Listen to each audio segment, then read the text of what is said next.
Hey guys, in this video, I will show you how to fix Valorant low client FPS after update.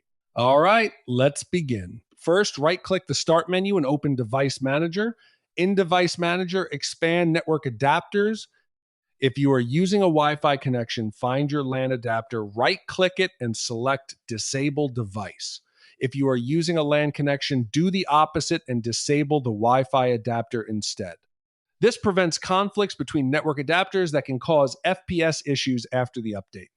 If the issue continues, open a browser and visit the official AMD or NVIDIA website, depending on your GPU. Search for your GPU drivers and download an older driver version, preferably from December or November. Install the older driver and restart your PC before launching Valorant again. So that's basically how you can fix Valorant low client FPS after update. That's it for this video. Thanks.